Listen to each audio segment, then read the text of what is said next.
मैं कभी सर। नमस्ते सर। बैठ। Thank you. बीएससी किया है आपने? जी सर। जैसा कि मैं देख पा रहा हूँ आपका परसेंटेज जो है स्कूलिंग से ग्रेजुएशन में तो काफी गिर गया। हाँ जी सर। क्या कारण है इसका? सर पहला कारण तो मैं ये मानता हूँ कि सर उस दौरान सर ग्रेजुएशन में कर रहा था सर। उसके बाद से जो सेकंड ईयर, फर्स्ट ईयर में तो अच्छा रहा था सर मेरा वो। हम्म। उसके बाद से कोविड आ गया था सेकंड ईयर से। तो घर भी प्रॉपर रहना हुआ, उस दौरान सर पढ़ाई वगैरह अच्छे से हो नहीं पाई थी, तो इस कारण से सर गिर गया तो। पर कोविड के दौरान तो सबके मार्क्स बहुत अच्छे रहे, तो बोनस में नंबर मिल गए हैं, तो भी कम हो गया आपका। जी sir, but sir science college जो हमारा साइंस कॉलेज था बिलासपुर का, हम्म। तो वहाँ के सर बहुत से स्टूडेंट जैसे हम लोग के साथ में थे, उनका कम कम ही आया था सर। तो इस कारण से देखा गया कि कम ही मिला सर। और साइंस कॉलेज बिलासपुर के बच्चों का कम आया पूरे छत्तीसगढ़। तो ऐसा ऐसा नहीं बोल सकते सर पूरा साइंस कॉलेज का। हम्म। बट हम लोग देखे कि उस दौरान मतलब एवरेज मार्किंग ही मिली थी हम लोग का, ऐसा था। हम्म। और फर्स्ट ईयर में 82 था जो मार्क्स था। हम्म। लेकिन सेकंड ईयर और फाइनल ईयर। तो बीएससी में मैथ्स फिजिक्स और केमिस्ट्री आपका सब्जेक्ट रहा जी सर। है। मैथ्स पसंद है आपको? जी सर। मुझे ये बताइए, भारत में मैथ्स से संबंधित सबसे बड़ा पुरस्कार और विश्व में गणित से संबंधित सबसे बड़ा पुरस्कार कौन सा है? सर विश्व में तो एबेल पुरस्कार दिया जाता है। हम्म। और भारत में सर, सॉरी सर, भारत में मैं याद नहीं कर पा रहा। रामानुजन पुरस्कार सुना? हाँ जी सर। रिकॉर्ड। कौन थे रामानुजन? सर एक भारतीय गणितज्ञ थे, बहुत फेमस, जिन्होंने सर कैम्ब्रिज विश्वविद्यालय जो है वहाँ भी अपनी सेवा दी। इसके अतिरिक्त सर इन्होंने जो पाई के अनंत श्रेणी है उनकी खोज की, रामानुजन संख्या है उसकी खोज की। और इसके बहुत सी सर जो सिद्धांत दिए थे वो आज भी सर उपयोग किया जाता है इस विभिन्न क्षेत्रों में। पाई जो है, जी सर। पाई का मान होता है 22/7। जी सर। ठीक। 22/7 और पाई दोनों बराबर है। जी सर। क्या दोनों परिमेय संख्या है, या दोनों में से कोई एक है, या दोनों नहीं? सर 22/7 तो परिमेय संख्या है। हम्म। और पाई तो सर एक, सर इसके बारे में अच्छी जानकारी तो ही है मेरे को। जानकारी नहीं, पाई को परिमेय संख्या है या नहीं, तो आपका उत्तर क्या होगा? सर है जहाँ तक मैं सोच पा रहा पाई भी परिमेय संख्या है। हूँ। जी सर, क्योंकि इसका मान 22/7 है। ओके। पाई जो है, जी सर। पाई का मान 22/7 होता है, जो कि एक कांस्टेंट है। जी सर। ये 22/7 ही क्यों लिया गया? सॉरी सर, जानकारी। ठीक, कोई बात नहीं। आप कुकिंग करते हैं? जी सर। किस प्रकार की कुकिंग करते हैं? सर एक तो छत्तीसगढ़ी व्यंजन जो है वो बनाना पसंद करता हूँ, साथ ही साथ जो सामान्य भोजन है इंडियन फूड जो हम खाते हैं जनरली। ठीक है, अभी हम आपको 10 मिनट दे, तो आप हमें क्या बना के खिला सकते हैं? सर ऐसा मेन कोर्स रह गया ऐसा कुछ। 10 मिनट में जो आप बना सकते हैं, चाय कॉफी के अलावा। अच्छा।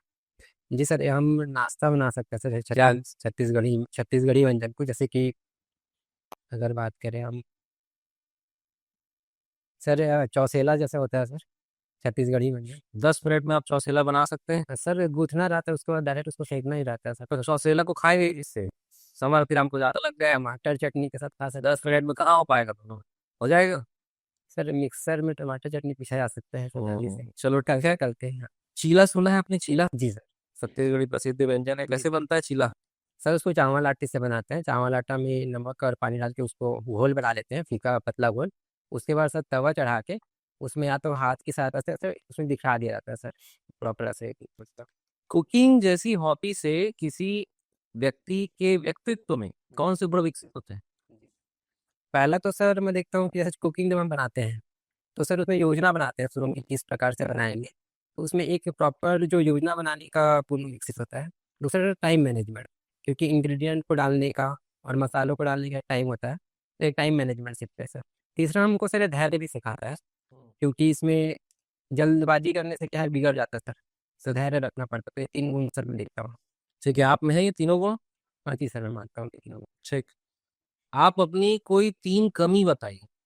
जी सर, पहला तो मैं देखता हूँ कि सर मैं कभी कभी बहुत जल्दी जल्दी ऐसे बोलने लग जाता हूँ। हम्म। तो सर इससे कन्वर्सेशन में कभी कभी कठिनाई होती है। और दूसरा सर, मैं कुछ काम में ज़्यादा परफेक्शन ढूंढने के चक्कर में बहुत लेट कर देता हूँ कभी कभार। हम्म। और सर अभी तो 2 ही याद कर पा रहा देखिए, हमारे हिसाब से तो अच्छे प्रशासक का कम्युनिकेशन स्ट्रांग होना चाहिए। हूँ। जी सर। और काम में डिले तो होना ही नहीं चाहिए। जी सर। और ये दोनों कमी आप में है।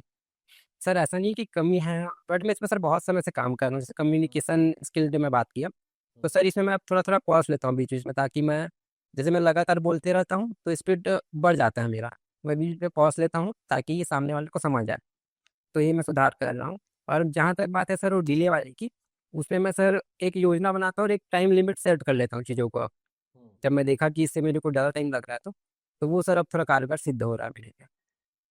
अभी हाल ही में छत्तीसगढ़ में एक विवाद का मुद्दा जन्म ले रहा है और काफी तेजी से बढ़ रहा है, जो है छत्तीसगढ़िया और परदेसिया। जी सर। ठीक है, क्या मत है इसका, क्या जानते हैं इसके बारे में बताइए। अ, इसमें सर ये है कि छत्तीसगढ़ में सर जो बाहर के राज्य हैं, उसके बहुत से लोग निवास करते हैं, रोज़गार के उद्देश्य से और अन्य उद्देश्य से। तो इसमें ये कहा जाता है कि जो छत्तीसगढ़ संस्कृति है, वो कहीं न कहीं से प्रभावित हो रही है। तो जो छत्तीसगढ़ के लोग हैं, वो ये मान रहे हैं कि छत्तीसगढ़ संस्कृति को मतलब बचा के रखा जाए और इसको बढ़ावा दिया जाए। कहीं ये ना हो कि बाहरी संस्कृति को हम अब ज़्यादा अपनाने लगे और छत्तीसगढ़ संस्कृति पीछे छूट जाए। ठीक है, इस आपका क्या मत है, क्या वाकई में छत्तीसगढ़ी संस्कृति प्रभावित हो रही है? क्या बाहर से आए जो लोग हैं, जो जिनके दादा परदादा भी यहीं रहे, वो भी छत्तीसगढ़ के मूल निवासी बन चुके हैं, तो वो किस प्रकार से संस्कृति को प्रभावित कर रहे हैं? सर ऐसा नहीं बोल सकते कि छत्तीसगढ़ संस्कृति पूरी तरीके से प्रभावित हो रही है। हालाँकि सर क्योंकि वो लोग यहाँ रहते हैं, तो उनके संस्कृति तीज त्योहारों मनाते हैं यहाँ। ये तो सर हमारे छत्तीसगढ़ियों को भी देखना पड़ेगा कि हमारी संस्कृति को बढ़ावा दें और संरक्षित करके रखें। सर देखते हैं सर कि हमारे यहाँ सुआ नृत्य है, बहुत फ़ेमस है। लेकिन सर नवरात्रि में गरबा नृत्य तो होता है, लेकिन लोग सुआ नृत्य या फिर और जो हमारे सांस्कृतिक नृत्य राउत नाच है, उसमें उतना ध्यान नहीं देते हैं। तो हमारी भी एक ज़िम्मेदारी है सर कि छत्तीसगढ़ संस्कृति को बना के रखें और बाहरी लोगों को भी सर यहाँ ऐसे आएँगे तो उनकी संस्कृति को सर हम लोग पालन करेंगे। आपको ऐसा नहीं लगता कि इसमें कहीं न कहीं हमारी ही गलती है? छत्तीसगढ़ के जो जनप्रतिनिधि हैं, अगर ऐसे अवसरों के लिए विशेष आयोजन रखते, लोगों को अवेयर कराते कि हमारे यहाँ भी ऐसे आयोजन होते हैं, ऐसे कल्चरल प्रोग्राम होते हैं, तो बाकी लोग भी उसके लिए जागृत होते। क्या इसका ये जो चल रहा है अभी सॉल्यूशन की झगड़ा करना, लड़ाई-झगड़ा करके हम अपनी संस्कृति को थोप सकते हैं किसी के ऊपर? जी नहीं सर, जो लड़ाई झगड़ा है सर या हिंसा है, कहीं भी सर उचित नहीं है किसी भी संस्कृति को बचाने के लिए। और जहाँ तक बात है सरकारी प्रयास की सर, तो सरकार बहुत इस तरह प्रयास लगातार कर रही है सर, जैसे कि राउत नाचा महोत्सव बिलासपुर में आयोजित किया जाता है। इसके अतिरिक्त जो और सांस्कृतिक महोत्सव है, जैसे राजिम पुन्नी मेला का आयोजन सफलतापूर्वक किया गया है। तो ऐसा सर बहुत से आयोजन जो सरकार लगातार आयोजित करती है। तो मेरा मानना ये है सर कि इसमें ऐसा हिंसा का रास्ता नहीं अपनाना चाहिए, बल्कि एक जो सहयोग की भावना के साथ है बाहरी राज्य वालों के साथ में और उनके साथ मिल के सर उनकी संस्कृति को भी अपनाना मतलब साथ में सहयोग करके जो त्योहार है उनको मनाना चाहिए और हमारी संस्कृति के प्रति भी उनको जागरूक करना चाहिए सर। हमारे जो तीज त्योहार नृत्य हैं। जैसे आपने गरबा का उदाहरण दिया, जी सर। नो डाउट गरबा का आयोजन काफ़ी जगह होता है नॉर्थ ईस्ट साइड में, उतना सुआ नृत्य या किसी भी हमारे सांस्कृतिक नृत्य का आयोजन नहीं नहीं होता। बात है जी।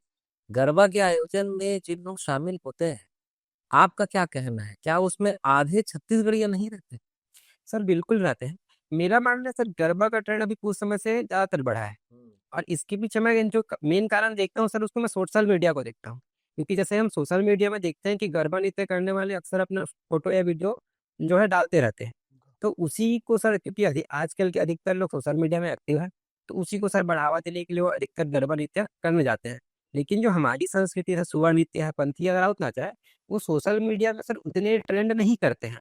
इस कारण से सर भी इस तरफ ध्यान युवाओं का जो है कम जा रहा है। ठीक। जी सर।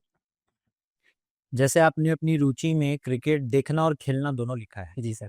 किसी एक प्लेयर को कितने प्रकार से आउट किया जा सकता है? सर टोटल 11 प्रकार हैं।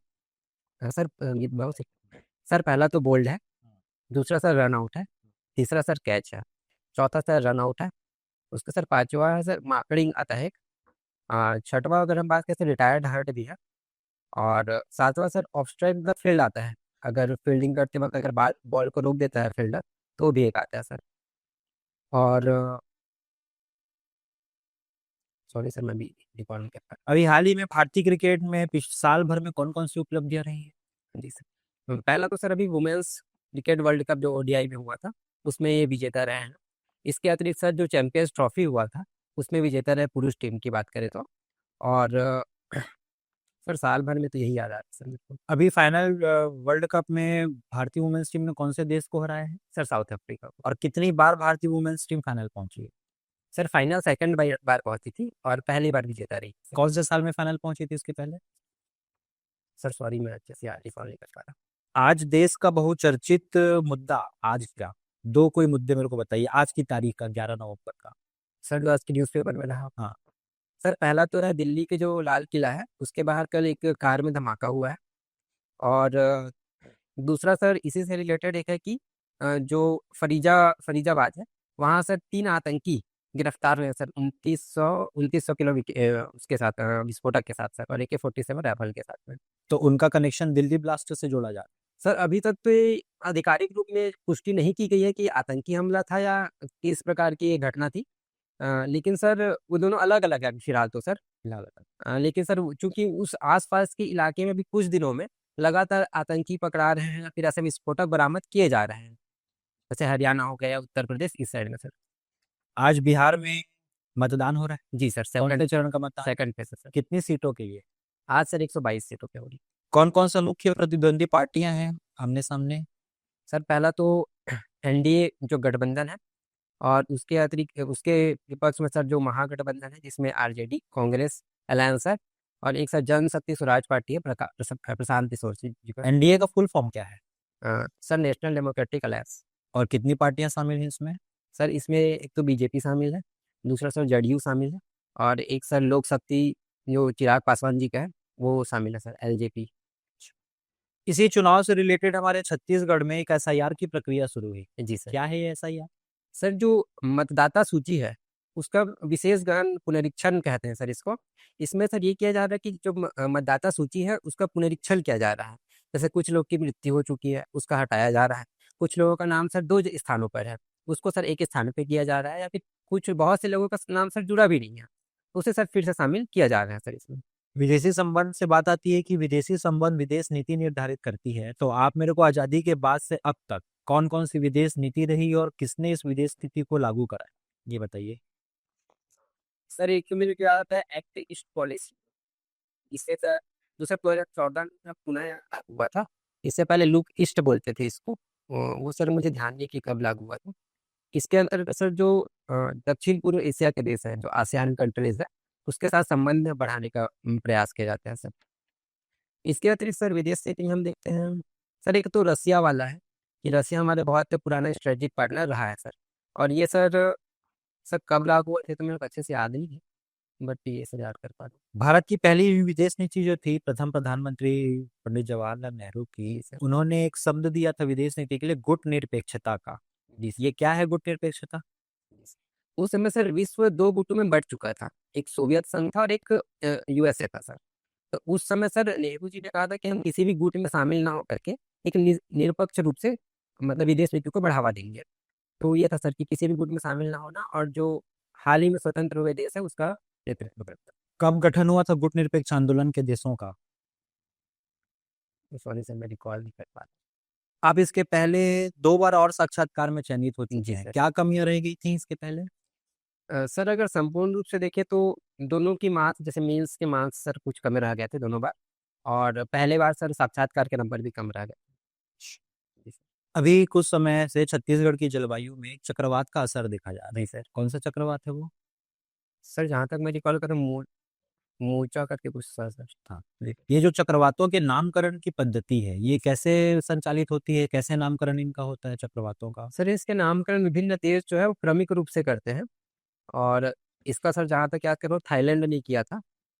जी सर। क्या आधार क्या होता है सेलेक्ट करने का, नाम देने का? अल्फाबेटिकली रहेगा, प्रियोरिटी कैसे रहती है देशों की? सर उसके बारे में तो मुझे जानकारी सर।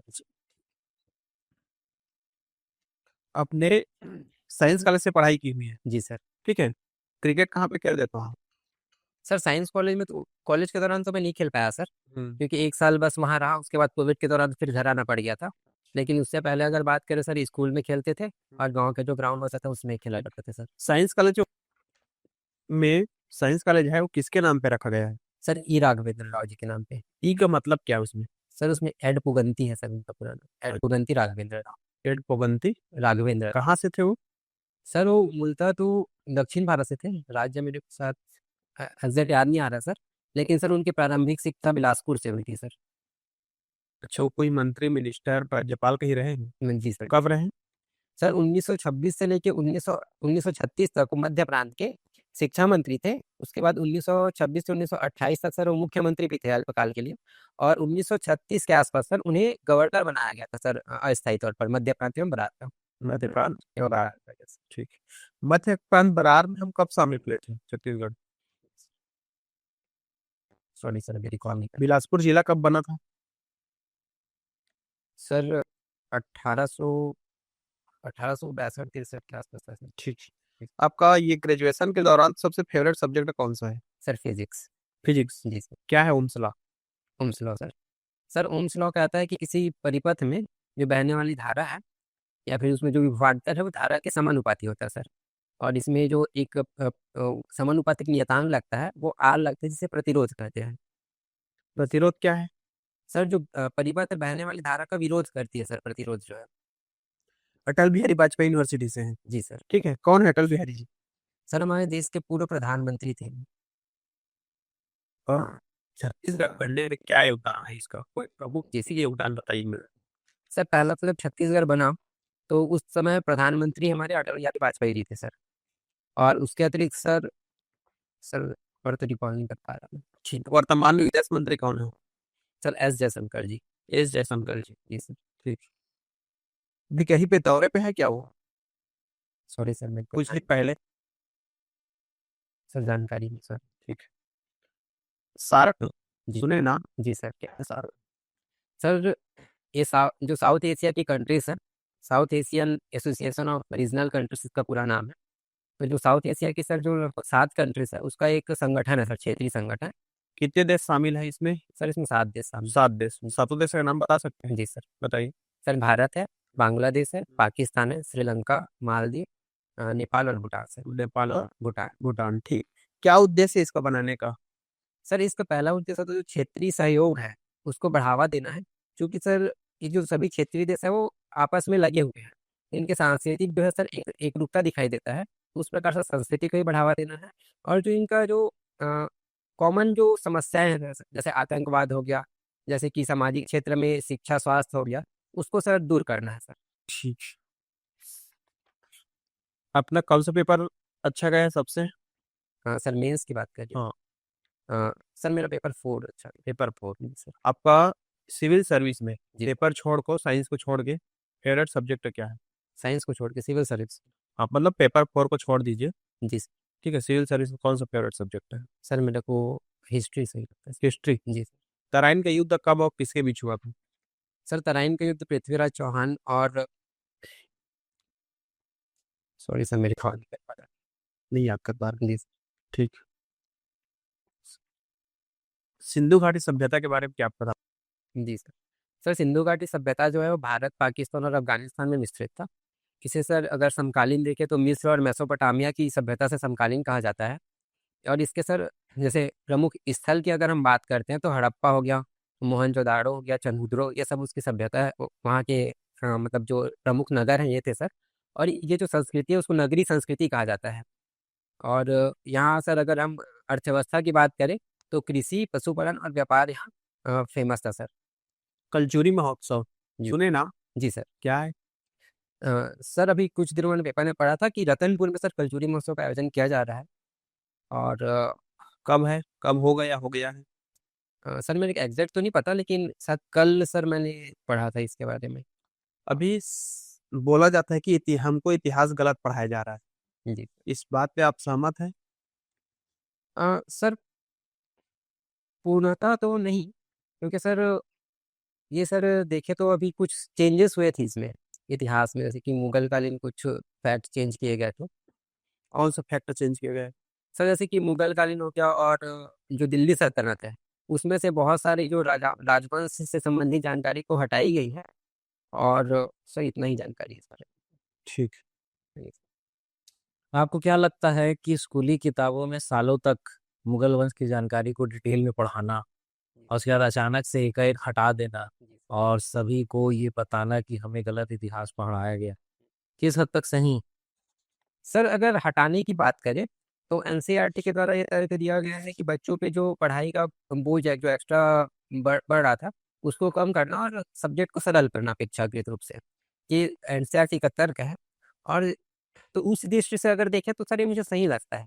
लेकिन अगर बात करें सर विवाद की जो गलत इतिहास पढ़ाने की बात है, तो इसमें सर मैं मानता हूँ कि सर इतने समय से पढ़ा रहे थे तो पता नहीं सर, सॉरी मैं अच्छे से सर। एनसीईआरटी का तर्क आपको कितना जस्टिफाई लगता है? क्या पहले बच्चों पर जो बोझ डाला गया वो उचित था? सर उचित तो नहीं कहेंगे, लेकिन हो सकता है सर ऐसे मध्यकालीन जो हम जब पढ़ते हैं हिस्ट्री वगैरह, तो हम्म मध्यकालीन इतिहास सर बहुत ज़्यादा मतलब उसमें दिखता है कि बहुत लेंदी हो जाता है। हम्म तो उसको कम, और चूंकि सर उसमें फॉरेन नाम बहुत ज़्यादा है, हम्म तो उससे सर बच्चों को कठिनाई भी होती है नाम पढ़ने नाम याद करने में। तो उसके पीछे सर यही तर्क हो सकता है कि उसको कम किया जाए और हमारे जो स्वतंत्रता आंदोलन के दौरान के जो इतिहास है उसको बढ़ाया गया था सर, ताकि देखिए, स्कूलों में टॉपिक्स को कम कर देना या किसी सेक्शन को हटा देना जी सर। ताकि बच्चों के ऊपर बर्डन कम पड़े। फिर जब बच्चा आगे चल के किसी सिविल सर्विस या गवर्नमेंट सर्विस की तैयारी करे, जी सर। तो जो चीज़ हटा दी गई है उसे वो फिर से पढ़े, डिटेल में पढ़े, और जितना एनसीईआरटी और अन्य किताबों में लिखा है उससे ज़्यादा डिटेल में उसको पढ़ना पड़ जाता है। जी सर। तो यहाँ ज़्यादा प्रेशर पड़ रहा है बच्चे के ऊपर, जबकि वो नया था, वो सीख रहा था, ब्रेन खाली था, उस समय वो ज़्यादा चीज़ें कैप्चर कर सकता था। लेकिन अब जब वो कॉम्पिटिटिव एग्जाम की तैयारी कर रहा है, जैसे आपने भी की है, आप इससे परिचित होंगे, जी तो ये तो पूरा गलत प्रोसेस कर दिया सरकार ने। सर ऐसा नहीं है, क्योंकि सर वो स्कूली शिक्षा में लागू है सर जो एनसीईआरटी है। और सर हम देखते हैं कि स्कूली शिक्षा में बच्चों को इतिहास के साथ साथ भी बहुत सब्जेक्ट पढ़ने पड़ते हैं और उस दौरान सर चूंकि प्रारंभिक दौर रहता है उनका, तो इस कारण से सर कम बोझ पड़े ऐसा करके कम किया गया है। लेकिन सर सिविल सर्विस के दौरान चूंकि हम बेसिक पढ़ चुके रहते हैं, तो इस दौरान सर फिर एक्स्ट्रा या फिर एडवांस पढ़ने में हमको आसानी जाती है सर। ठीक है, जैसे आपने कहा इतिहास आपका पसंदीदा विषय है। जी सर। मुझे बताइए, मध्य ऐतिहासिक काल से आपका पसंदीदा राजा कौन सा होगा, पसंदीदा शासक कौन सा सर होगा मध्यकालीन भारत है। मध्यकालीन भारत से? हटा दिए हैं कई को सिलेबस से, इसलिए आपको पसंद कोई नहीं ऐसा? नहीं सर ऐसा नहीं है, मैं सोच रहा था सर। हाँ बताइए, जी सर। समय लेना चाहेंगे? हाँ जी sir. Sir Sher Shah Suri, sir मैं रिकॉल कर पाता। शेर शाह सूरी। जी सर। ठीक है, शेर शाह सूरी का कौन सा गुण आपको अट्रैक्ट किया है जिसके लिए आप उसे पसंदीदा कह रहे हैं? दो गुण बताइए। सर पहला तो सर प्रशासनिक, उस दौरान सर उन्होंने बहुत से प्रशासनिक सुधार किए थे जो सर बाद में अकबर के द्वारा भी जिसे अपनाया गया था। दूसरा अगर हम बात करें सर जो सामाजिक कार्य है जनता के हित के लिए, जैसे बहुत से सराय बनवाना हो गया एवं कृषि के क्षेत्र में ध्यान देना, वो सब सर उन्होंने किया था। तो ये सर प्रभावित करते हैं। अब मुझे ये बताइए, शेर शाह सूरी का लगभग 15 वर्ष का कार्यकाल, ठीक है, और अकबर का लगभग 50 से अधिक वर्ष का कार्यकाल, जी सर। या औरंगजेब का भी 50 से अधिक वर्ष का कार्यकाल, जी सर। उन लोगों ने ऐसा क्या नहीं किया जिसके कारण वो आपके पसंदीदा नहीं रहे? मेरे ख्याल से अकबर ने तो शेर शाह सूरी से कई ज्यादा अच्छे कार्य किए। जी सर, ज़्यादा अच्छे कार्य किए थे।